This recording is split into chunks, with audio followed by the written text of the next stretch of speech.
Sina Senadora Grace Poe, Mar Rojas, Vice President Jejomar Binay at Davao City Mayor Rodrigo Duterte ang mga nanguna sa panibagong survey ng Pulse Asia sa pagkapangulo. Nakatutok si Ivan Mayrina.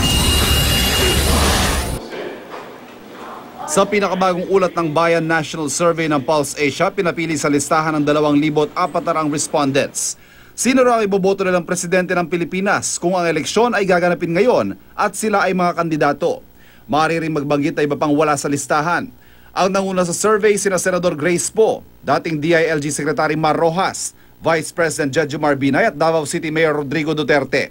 Si Poe nakakuha ng 26%, 4 na puntos na mas mababa kumpara sa 30% sa ulat ng Bayan Survey na ginawa noong Hunyo. Si Mar Rojas malaki ang iniakyat, mula 10%, ngayon ay nasa 20% na para pumangalawa. Si Binay bumaba sa pangatlong pwesto nang mabawasan ng kanyang dating 22% para maging 19%. Bumaba rin sa pang-apat si Duterte, nakakuha ng 16%, mas mataas ang 1 punto sa dating 15%. Ayon sa Pulse Asia, plus-minus 2% ang margin of error ng survey. Statistically tied ang 3 pang kandidato sa sunod. Bali pumapangalawa sa kanya 3. Single digit ang mga nakuha na iba pang sumunod gaya na Senador Bongbong Marcos, Manila Mayor Joseph Estrada, Senador Miriam Defensor Santiago, dating Senador Ping Lacson, Senador Alan Peter Cayetano at Representative Walden Bello. Ayon sa Pulse Asia, wala ng komisyon sa survey na isinagawa noong September 8 hanggang 14, noong panahong inendorso ni Pangulo Aquino si Rojas bilang standard bearer ng Partido Liberal sa eleksyon 2016. May naghain ng disqualification case laban kay Poe. Nag-anunsyo si Duterte na hindi na raw siya tatakbo sa pagkapangulo at naghayag ng anyay True State of the Nation address si Binay.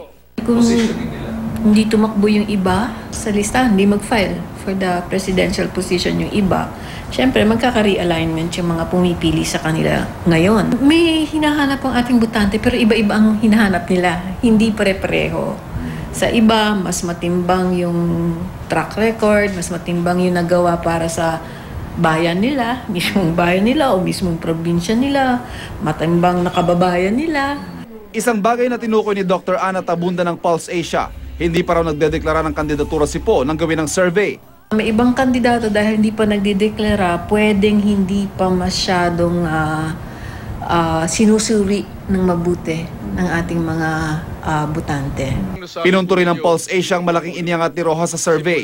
Sa tingin namin nakatulong sa yung pag-endorse ni Presidente dahil naging malinaw na tatakbo si Secretary Rojas bilang kandidato ng administrasyon.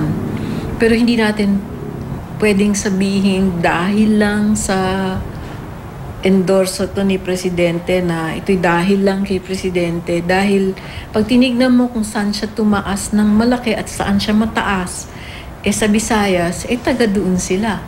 So may sarili rin siyang hatak. Muli naman nagpasalamat si Poe sa anyay tiwala sa kanya ng sambayan ng Pilipino na pinaguhugutan umano niya ng lakas. Ikinatuwa naman ni Rojas at Binay ang resulta ng survey.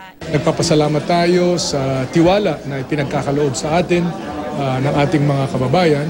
At ito ay tinatanggap ko naman, hindi bilang para sa akin, pero para sa daang matuwid na siyang isinusulong natin. Basta dadagdagan ko pa ho ng pagtatrabaho, pagpapaliwanag, bakit kaya ako ang dapat mahalay ng pagkapangulo.